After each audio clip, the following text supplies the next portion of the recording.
Not see him fighting? I thought you used the brush. He's battling for his life.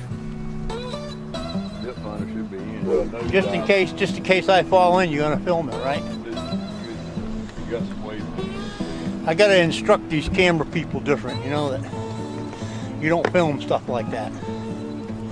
You don't need to even bother turning it on unless we tell you we got a good one.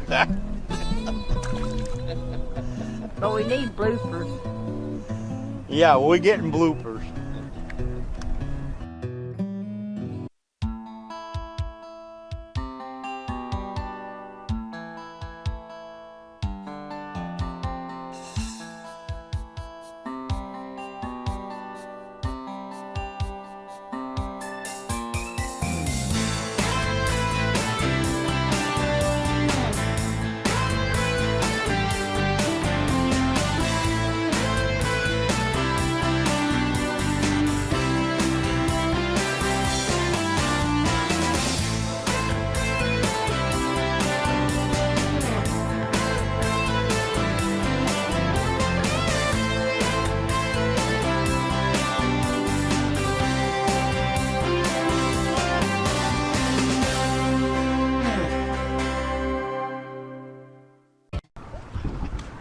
Another small one.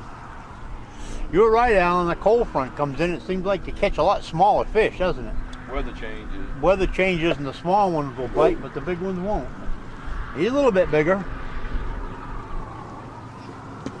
But not by much. Main thing is, guys, what we're catching them on, as we're catching them on this jig right here. That's a triad bait flip tail jig, yellow white with a chartreuse tail. When we're fishing them in brush piles, and Alan wanted to try the brush piles a little bit this morning there before the wind got too bad. I think the wind's got to that point, but then we're going to fish some the shorelines. But that's what we're using, and we've got it with that triad bait structure rig. That's how we have it rigged, and it seems to be doing the trick this morning. Now I got to get back on the rod and never mind the camera because I'm too ahead of Alan right now, and that won't last very long. We in the nursery. Got some backbone on it. Boy, we're in the fish. We just can't get. Oh, this is a little bit bigger fish. We might have to keep him, Alan. That's got a little backbone on it. Yeah. Yeah, we might have. Yeah, we'll keep him, I think. Oh yeah. A little bit bigger. Get a couple fillets out of him.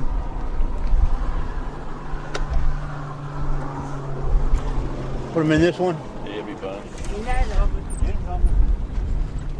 Oh, got double. There we go. You know when you're getting doubles like this, they're hitting good. There you go, Alan. I know he was a good one. Jim got one too back there. Yeah. Well, there was another good one there Alan just caught. We, I guess fishing on the brush piles was a good idea.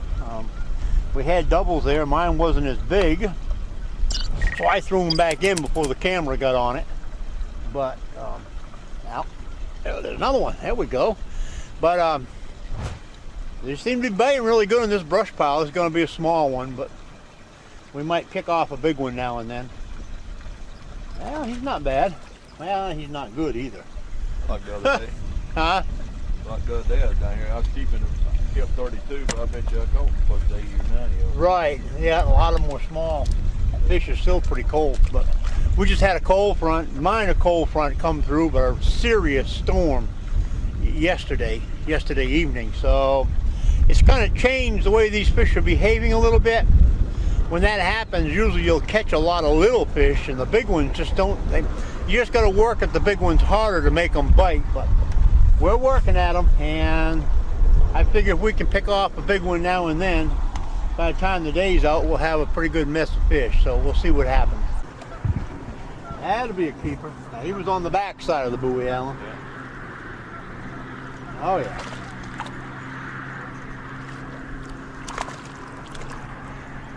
There we go. There's another one. Right there. As you can see from the last show we've used, guys, it's come on, we haven't switched baits. We've been consistently using this one bait for the past couple of shows. It just works good for us. Now, these aren't really monster crappie compared to what we've caught here the last time we were down here filming, but like I say, we're in a cold front condition. And I got a friend that can't fish much anymore, and he asked me to bring him a dozen crappie, so we're going to do that for him today.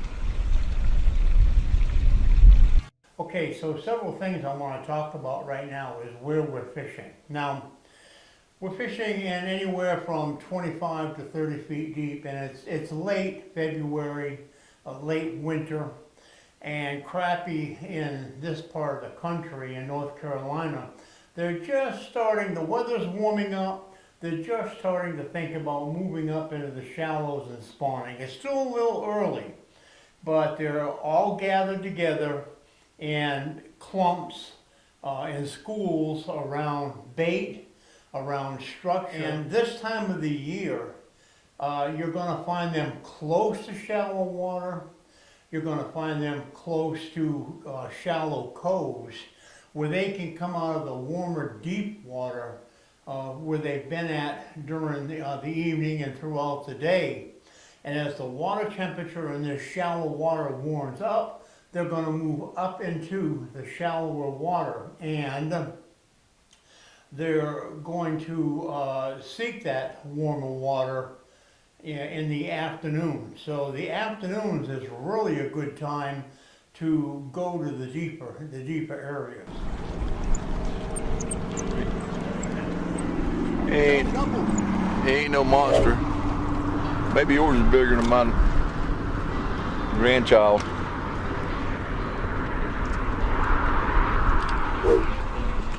This is a time when you need to bring a young one out here, Alan, because if they can catch them like this, it don't matter. To them, it don't matter how big they are. It keeps them occupied.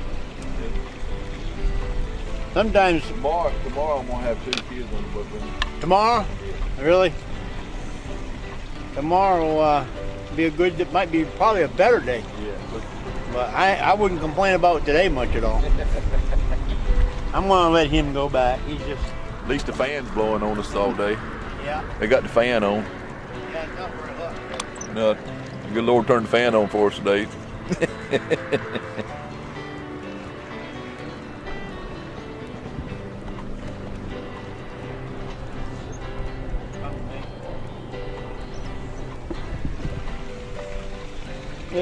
You know, to fish like this, guys, you don't have to spend a lot of money.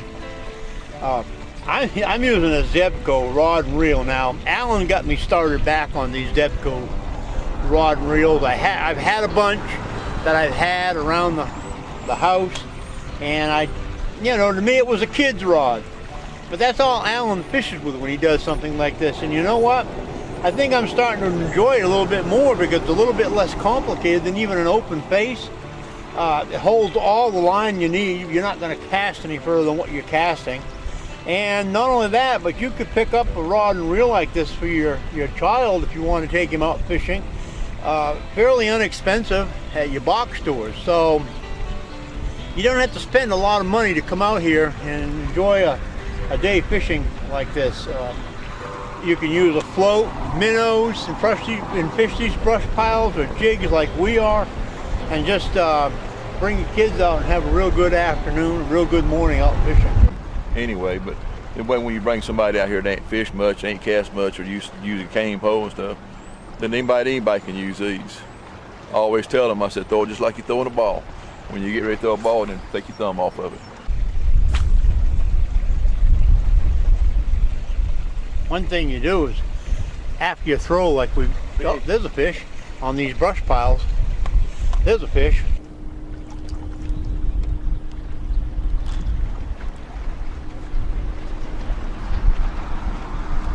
Three weeks ago, I went and throw none of them back. It was all nice. If you watch, guys, when I throw on this brush pile, we did a little Tuesday night tackle bites back here a couple weeks ago, and I tried to show and explain to you how we fish these brush piles. And when you throw out, you don't want to throw out and click your reel right off and wind, because what's going to end up happening is you're going to actually, when the line gets tight, you're going to be pulling that bait back over the brush pile and you're going to miss your target. So when your jig hits, keep your button down and just let out a little bit of line and watch that line.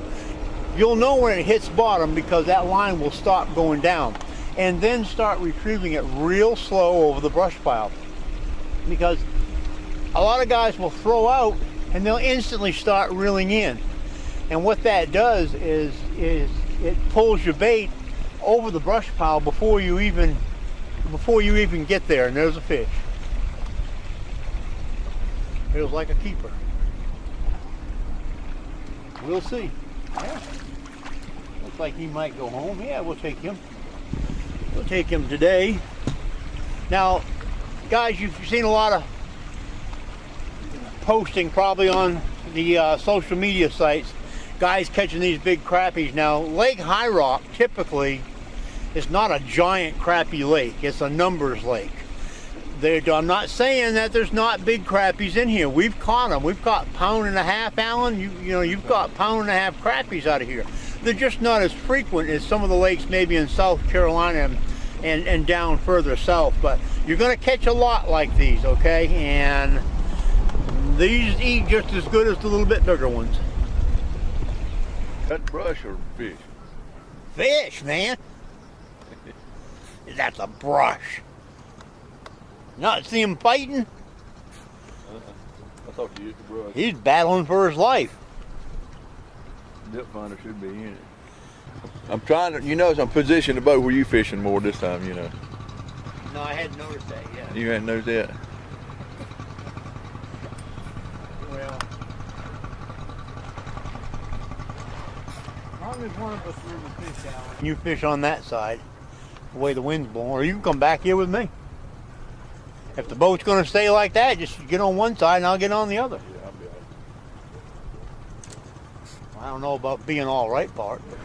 That's the reason they took the size limit off this lake and the creed limit, because So many? there's so many, and they're trying to build the size up on the crappies. Okay, And, okay. I wondered about that. yeah, this lake in Tuckertown, they took the size limit off of. Right. You wouldn't think Tuckertown you'd have that issue with all the flatheads and down there. You wouldn't. You eat them up. You would think so. Tuckertown had the size limit put on their first of any of the Yak and Chain lakes, and then went along. It was Tuckertown. I mean High Rock and Baden. But Baden's got some good crappies in there, and so they left the size limit and the creed limit the same. Yeah. That's probably why they left and put a size limit on like Lake Norman and them lakes, because Lake Norman typically has a bigger size crappie more often than here. So just remember that when you know your DNR puts a limit on fish, it's for a reason, and it's to establish good quality fish.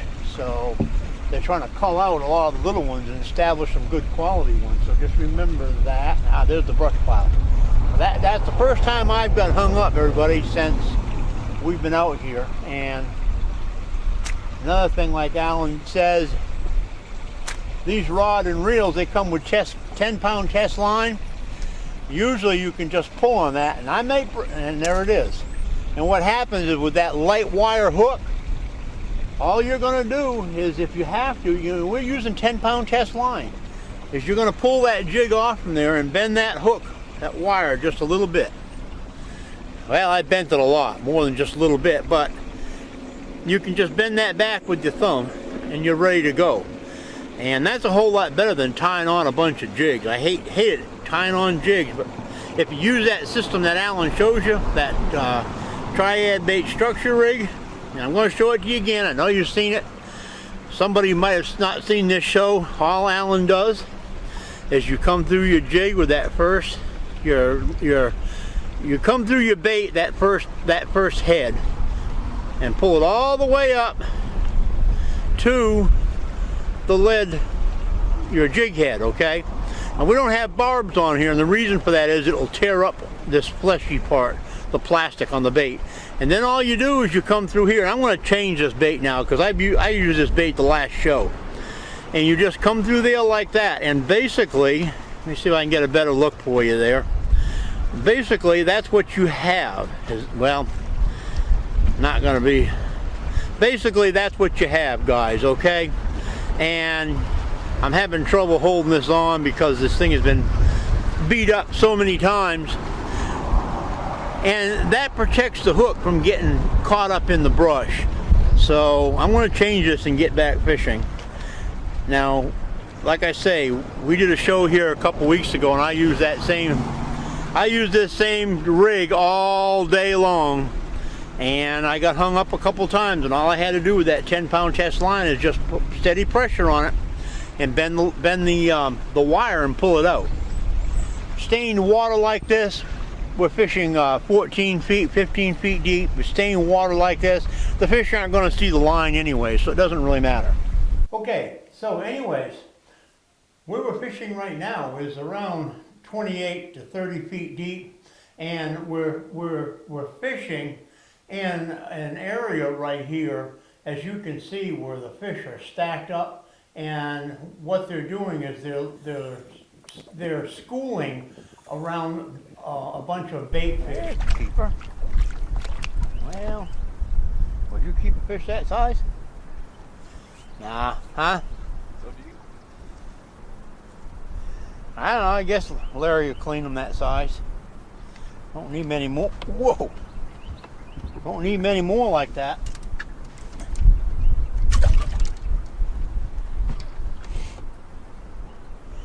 Alright.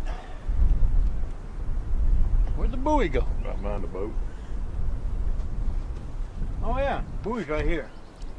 That's pretty good. Don't need a cast, I just fish right here. I've caught them like that before, digging up down the brush pile. That's about how I caught him, because it was right close to the boat.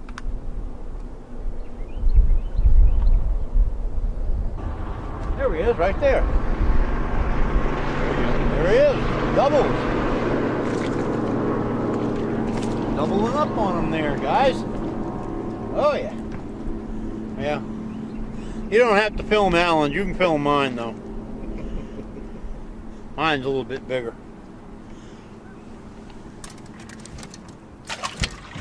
Not much, but normally I wouldn't keep them, and I usually don't fill requests, but I have a friend that can't, like I said, can't fish anymore, and he requested me bring him a few crappies to eat, so we're gonna fill the order, I guess. Oh yeah. You can see I'm just pulling out a little bit of line, guys, because when I cast it, I want that. I know where the brush pile's at, and I want that jig to fall straight down in that brush pile. That last one I caught him just fishing right over the brush pile, see, and there he is. So just, you know, when your jig hits the water, just pan out line, that's all. Hell, he got off. I'm glad he did, because he wasn't very big. Saved you the trouble, didn't it? The only other thing using this system is I find is that if you do it what I call the old-fashioned way, when you put your jig on there and the hook sticks out the back like so, you don't have to set the hook as much, but you're going to get hung up a whole lot more. The only other thing when you do it this way, you might have to just set the hook a little bit. You know that I've got the hook like you would bury the hook in a bass bait when you bass fishing, and so it's just barely coming out the other side. And you don't have to set the hook much, but when you're fishing with this, what we call the triad bait structure rig, you want to make sure that you set the hook a little bit, and that's the only real difference. Hold on that one. A couple of mine were the same way. I just didn't even feel them really hit. They're just there. They're feeding, but it seems like a lot of little ones. Yeah. That's what happens when you get a Cold front. Yeah, weather change. It don't necessarily have to be a cold front. It's a weather change. Cold fronts is the worst. Wind's blowing out of northwest. I wonder how come it wouldn't sink. Catching the heck out of them up there. This might go in the box.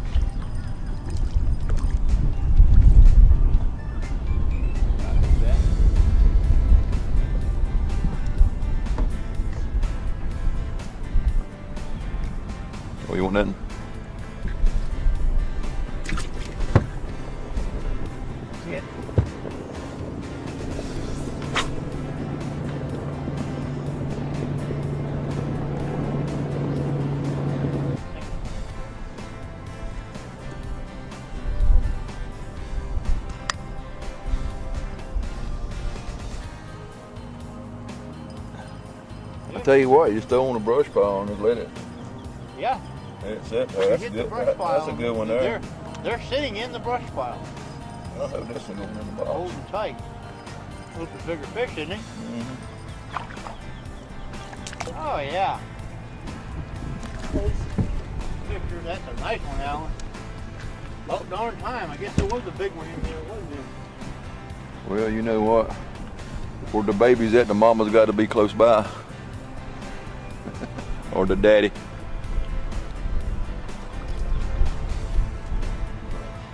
Anyhow. Right. Well, it's been a good day out here, everybody. We're going to head back in, which seems like the fishing has slowed down a little bit. We're catching a lot of small ones, and Alan wants to try fishing on the bank a little bit, and we'll see what happens then. Maybe we'll be able to get another show before we get out of here. But I want to thank everybody for tuning in today. Like I said, coming out here crappie fishing on Lake High Rock. You know, Lake High Rock is one of the lakes on this Yadkin River chain of lakes here that really produces a lot of numbers in fish. And if you want to come over here and just spend the day, you ought to be able to do it and not work very hard. Find you some brush piles and find you some structure to catch fish. It's a great lake for shooting docks, so you may want to try that. But I want to thank everybody for tuning in today and watching the show. I want to thank my buddy Alan Greer here for taking us out again. My pleasure. Thanks for tuning in, everybody. Thanks a lot, Alan. Folks, we'll catch you somewhere next week in the great outdoors when we do it all again. Thanks for watching.